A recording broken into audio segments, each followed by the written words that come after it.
இந்த வீடியோல EC2 சர்வரை யூஸ் பண்ணி எப்படி உங்களோட வெப்சைட்டை ஹோஸ்ட் பண்ணலாம் அப்படின்னு பார்க்கலாம்.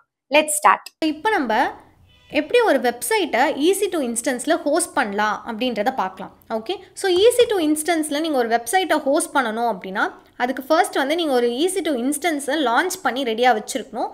ஸோ ஃபர்ஸ்ட் வந்து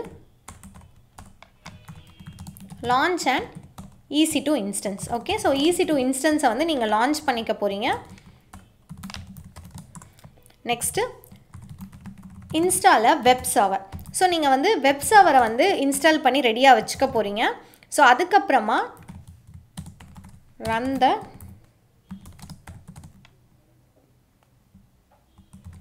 மிடில்வேரில் உங்களோட பேக்கேஜை வந்து நீங்கள் ரன் பண்ணிங்க அப்படின்னா உங்களுக்கு ஒரு வெப்சைட் வந்து ஹோஸ்ட் ஆக போகுது. ஓகே, ஸோ நம்ம இன்றைக்கி வந்து சிம்பிளாக எப்படி ஹோஸ்ட் பண்ணுறது அப்படின்னு தான் பார்க்க போகிறோம். ஒரு சிம்பிள் HTML CSS கோடை வச்சு மட்டும் எப்படி ஒரு வெப்சைட்டை ஹோஸ்ட் பண்ணலாம் அப்படின்னு பார்க்கலாம். அதுக்கு ஃபஸ்ட்டு வெப் சர்வர் அப்படின்னா என்னன்னு தெரியணும். ஸோ நமக்கு வந்து சர்வர்ஸ்லேயே நிறைய டைப்ஸ் ஆஃப் சர்வர்ஸ் இருக்குது. Like web servers, database servers, application servers அந்த மாதிரி இருக்குது. ஸோ இதில் வெப் சர்வர்ஸ் அப்படின்றது இப்போ நமக்கு நம்ம வெப்சைட்டை ஹோஸ்ட் பண்ணுறதுக்கு என்ன பண்ண போகிறோம் அப்படின்னா ஃபர்ஸ்ட் ஜென்ரலாக எப்படி பண்ணுவாங்கன்னா ஒரு ஹார்ட்வேர் சர்வர் வேணும். அந்த ஹார்ட்வேர் சர்வரில் நீங்கள் ஏதாவது ஒரு சாஃப்ட்வேர் சர்வரை லைக் அது வெப் சர்வராக இருக்கலாம், அப்ளிகேஷன் சர்வராக இருக்கலாம், அந்த சாஃப்ட்வேர் சர்வரை வந்து இன்ஸ்டால் பண்ண போகிறீங்க. அதில் உங்கள் கோடை போட்டு நீங்கள் அதுக்கப்புறமா வந்து ஹோஸ்ட் பண்ண போகிறீங்க. இதுதான் வந்து ப்ராசஸ். இங்கே நமக்கு ஜென்ரலாக ஹார்ட்வேர் சர்வராக இருக்கிறதுக்கு பதிலாக இங்கே நான் விர்ச்சுவலாக என்ன பண்ணிக்கிறேன் அப்படின்னா EC2 சர்வரை எடுத்துக்க போகிறேன். ஓகே, ஸோ என்னோட EC2 சர்வரில் சாஃப்ட்வேர் சர்வராக நம்ம வந்து இப்போ ஃப்ரண்ட் எண்டை மட்டும் ஹோஸ்ட் பண்ண போகிறதுனால நான் வந்து வெப் சர்வரை சூஸ் பண்ணிக்க போகிறேன். அதில் என்னோடய கோடை போட்டு நம்ம இப்போ டெப்ளாய் வந்து பண்ண போகிறோம். ஓகேவா? ஸோ இப்போ ஃபஸ்ட்டு வெப் சர்வர் அப்படின்றது நீங்கள் ஃப்ரண்ட் எண்டை ஹோஸ்ட் பண்ணுறதுக்கு யூஸ் பண்ணுறது தான் வந்து வெப் சர்வர். ஸோ இப்போ ஃபார் எக்ஸாம்பிளுக்கு நான் வந்து ஒரு EC2 சர்வரை க்ரியேட் பண்ணுறேன். ஓகே, ஸோ இப்போ நீங்கள் EC2 சர்வர் க்ரியேட் பண்ணிங்க அப்படின்னா இந்த EC2 சர்வருக்குள்ளேயே உங்களுக்கு என்னென்னலாம் ரன் ஆக போகுது, OS இதிலே வந்து கான்ஃபிகர் ஆகி வரப்போகுது.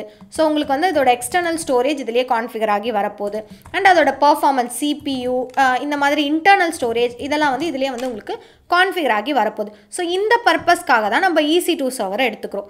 ஸோ இப்போ வந்து கோட் அப்படின்றது நம்மக்கிட்ட VS கோட்லையோ இல்லை டெவலப்மெண்ட் கிட்டேயோ இல்லை டெவலப்பர்ஸ் கிட்டேயோ இருக்க போது அவங்க நமக்கு கோடை வந்து கொடுக்க போகிறாங்க. அப்போ அந்த சர்வரில் நீங்கள் என்ன பண்ணணும் அப்படின்னா ஒரு வெப் சர்வரை ஃபஸ்ட்டு இன்டகிரேட் பண்ண போகிறீங்க. ஓகே, ஸோ அந்த வெப் சர்வர் உங்களுக்கு என்ன வெப் சர்வர் லைக் அது அப்பாச்சி, டாம்கேட்டாக இருக்கலாம், இன்ஜினெக்ஸாக இருக்கலாம், HTTPDயாக இருக்கலாம், ஏதோ ஒரு வெப் சர்வரை நீங்கள் இன்ஸ்டால் பண்ண போகிறீங்க. அந்த வெப் சர்வரை நீங்கள் வந்து EC2ல இன்ஸ்டால் பண்ணும்போது உங்களுக்கு ஆட்டோமேட்டிக்காக என்ன க்ரியேட் ஆகும் அப்படின்னா அந்த வெப் சர்வருக்குள்ளே ஒரு மிடில்வேர் பாத் க்ரியேட் ஆகும். ஓகே, ஸோ இந்த மிடில்வேர் பாத் என்னது அப்படின்னா var www.html.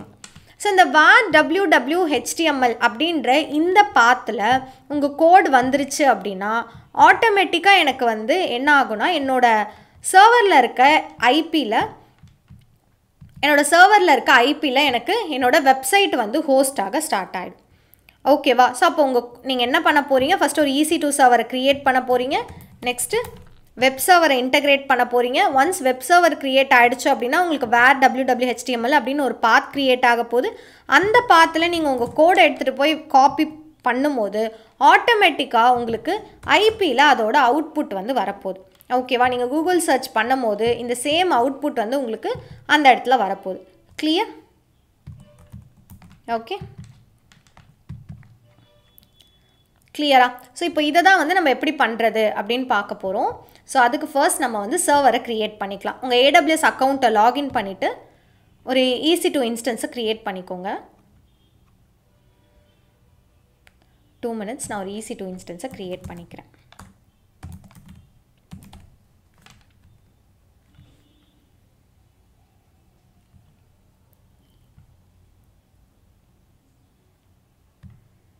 ஸோ உங்களுக்கு எந்த OS வேணுமோ அந்த OSஐ சூஸ் பண்ணிக்கோங்க. இப்போதைக்கு நம்ம வந்து லினக்ஸ் OSல தான் வந்து ஹோஸ்ட் பண்ண போகிறதுனால நான் லினக்ஸ் OSல கர்னல் வெர்ஷனை சூஸ் பண்ணிக்கிறேன். ஓகே, ஸோ இன்ஸ்டன்ஸ் டைப் வந்து எனக்கு t2.microவே போதும். என்னோடய வெப்சைட் வந்து ரொம்ப லைட் வெயிட் வெப்சைட்னால எனக்கு 1 CPU 1 GB மெமரி போதும். உங்களோட வெப்சைட் வந்து ஹெவியாக இருந்துச்சு அப்படின்னா அதுக்கேற்ற மாதிரி நீங்கள் இன்ஸ்டன்ஸ் டைப்பை வந்து சேஞ்ச் பண்ணிக்கலாம். ஓகே, ஸோ கீபேர் லாகின் வேணும் அப்படின்னா நீங்கள் கீபேர் லாகினை செலக்ட் பண்ணிக்கலாம். நீங்கள் புட்டியில் கனெக்ட் பண்ண போகிறீங்கன்னா கீபேர் லாகின் செலக்ட் பண்ணிக்கோங்க. So next security group. So security group எப்படி க்ரியேட் பண்ணுறது அப்படின்றத நான் லாஸ்ட் வீடியோலேயே உங்களுக்கு சொல்லியிருப்பேன். ஸோ அதை யூஸ் பண்ணி நீங்கள் செக்யூரிட்டி குரூப் வந்து க்ரியேட் பண்ணிக்கோங்க. நம்ம சேம் வெப் சர்வர் செக்யூரிட்டி குரூப்பை யூஸ் பண்ணிக்கலாம். ஸ்டோரேஜ் ஆசிட்ஸ் அப்படியே விட்டுட்டு லான்ச் இன்ஸ்டன்ஸ் அப்படின்னு கொடுத்தீங்கன்னா உங்களுக்கு ஒரு இன்ஸ்டன்ஸ் வந்து லான்ச் ஆகிடும். ஸோ ஒன்ஸ் அந்த இன்ஸ்டன்ஸ் லான்ச் ஆனதுக்கப்புறமா அந்த இன்ஸ்டன்ஸை வந்து கனெக்ட் பண்ணிக்கோங்க.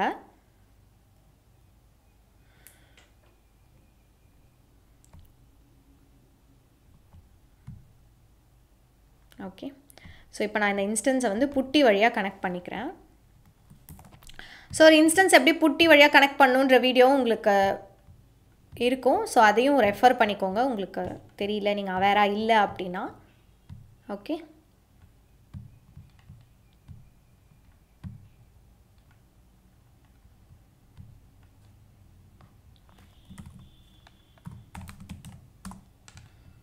யூசர்னு கொடுத்துக்கலாம். ஓகே, ஸோ இப்போ நம்ம வந்து ரூட் யூசர்லேருந்து நீங்கள் sudo -i அப்படின்னு கொடுத்தீங்கன்னா EC2 யூசர்லேருந்து நீங்கள் ரூட் யூசராக ஸ்விட்ச் பண்ணலாம். ஏன் EC2 யூசர்லேருந்து நான் ரூட் யூசராக ஸ்விட்ச் பண்ணணும் அப்படின்னு கேட்டிங்கன்னா, இப்போ எப்படி நீங்கள் ஒரு விண்டோஸில் ஒரு அப்ளிகேஷனை நீங்கள் வந்து டவுன்லோட் பண்ணீங்க.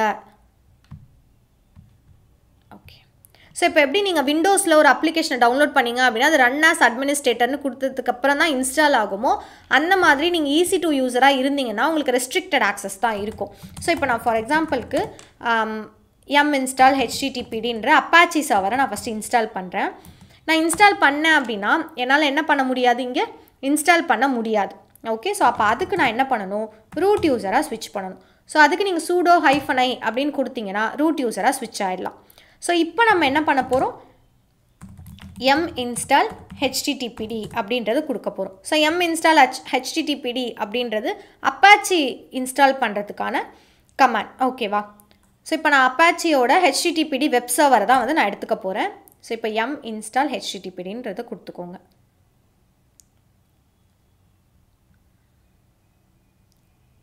ஓகே, ஸோ ஒன்ஸ் இது இன்ஸ்டால் ஆனதுக்கப்புறமா இதோட ஸ்டேட்டஸை வந்து நம்ம செக் பண்ணணும். இப்போ systemctl status httpd அப்படின்னு கொடுத்தீங்கன்னா உங்களுக்கு இப்போ அந்த சர்வர் வந்து இன்ஆக்டிவ் ஸ்டேட்டில் இருக்குது. ஸோ இந்த சர்வர் வந்து எனக்கு ஆக்டிவ் ஸ்டேட்டில் இல்லை. ஓகேவா, பட் இந்த சர்வர் ஆக்டிவ் ஸ்டேட்டில் இல்லை அப்படின்னாலும் நான் சொன்ன அந்த பாத் வந்து உங்களுக்கு க்ரியேட் ஆகிருக்கும். So where www.html. ஓகேவா, ஸோ இந்த where www.html அப்படின்ற பாத்தில் நீங்கள் எந்த ஃபைலை வச்சாலும் உங்களுக்கு ஆட்டோமேட்டிக்காக அது எங்கே வந்து ரன் ஆக போகுது, உங்களோட ஐபியில் வந்து ரன் ஆக போகுது. ஓகேவா, ஸோ இப்போ நம்ம கோட் வந்து எங்கே எடுத்துக்கலாம் அப்படின்னா நார்மலாக ஒரு சாம்பிள் கோட் வந்து எடுத்துக்கலாம். freecss.com அப்படின்ற சைட்லேருந்து நான் சாம்பிள் கோடை வந்து எடுத்துக்க போகிறேன். ஓகே,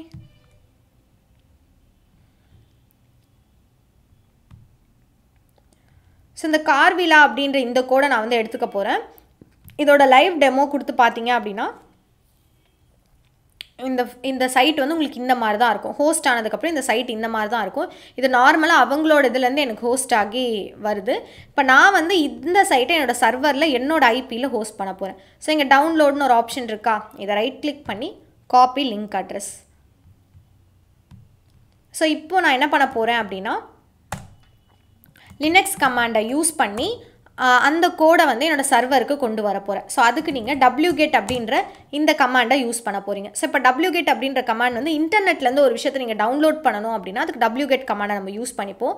இப்போ அந்த லிங்க் நம்ம அங்கேருந்து ஒரு லிங்க்கை காப்பி பண்ணோம்ல, அந்த லிங்க்கை இங்கே பேஸ்ட் பண்ணிங்கன்னா எனக்கு அது ஜிப் ஃபைலாக வந்து என்னோடய சர்வரில் டவுன்லோட் ஆகிடுச்சு. எல்எஸ்ன்னு கொடுத்தீங்கன்னா லிஸ்ட் பண்ணி பார்க்கலாம். ஸோ இப்போ carvila.zip அப்படின்ற ஃபைல் வந்து எனக்கு இங்கே லிஸ்ட் ஆகுது. ஸோ இப்போ இந்த ஜிப் ஃபைலை நான் என்ன பண்ண போகிறேன் அப்படின்னா unzip அப்படின்ற கமாண்டை யூஸ் பண்ணி இந்த ஜிப் ஃபைலை நம்ம unzip பண்ண போகிறோம். ஓகே,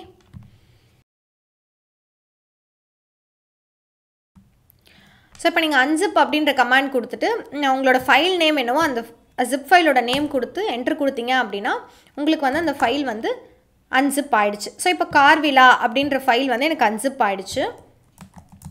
இப்போ நம்ம carvila அப்படின்ற அந்த ஃபைல்குள்ளே போனோம் அப்படின்னா நமக்கு ஒரு சில ஃபைல்ஸ் எல்லாம் இருக்கும். ஸோ asset, index.html, readme.txt அப்படின்னு 3 ஃபைல்ஸ் இருக்குது. ஸோ இந்த 3 ஃபைலையுமே நான் என்ன பண்ண போகிறேன் அப்படின்னா நான் சொன்ன அந்த வேர் www.html அப்படின்ற இந்த பாத்தில் வந்து மூவ் பண்ண போகிறேன். நீங்கள் காப்பியும் பண்ணலாம், மூவும் பண்ணிக்கலாம். ஓகேவா?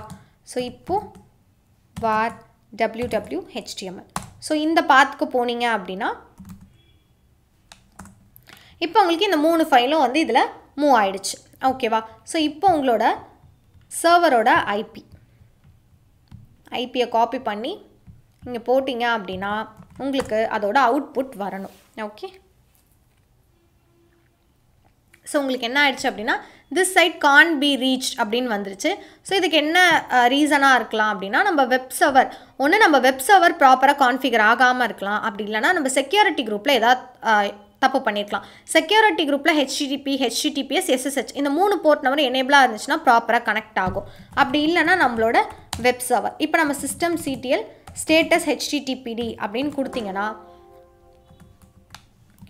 HTTPD அப்படின்னு கொடுத்தீங்கன்னா அந்த ஸ்டேட்டஸ் வந்து எனக்கு இன்ஆக்டிவில் இருக்குது. ஸோ இதை வந்து நம்ம இதை வந்து ரன்னிங் ஸ்டேட்டுக்கு கொண்டு வர போகிறோம். ஓகேவா?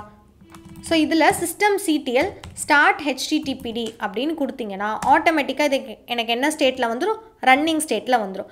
அகைன் இதோட ஸ்டேட்டஸை செக் பண்ணிங்கன்னா ஆக்டிவ், ரன்னிங். ஓகே, ஸோ இப்போ உங்கள் வெப்சைட்டை அகைன் நீங்கள் ரீலோட் பண்ணி பாருங்கள். உங்கள் வெப்சைட் வந்து உங்களுக்கு ரன் ஆகணும்.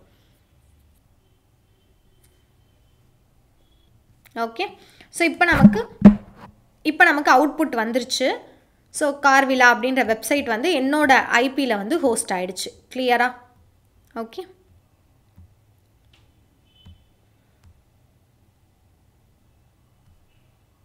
ஸோ இப்படி தான் நீங்களும் வந்து ஒரு சிம்பிள் வெப்சைட்டை நீங்கள் ஹோஸ்ட் பண்ணலாம்.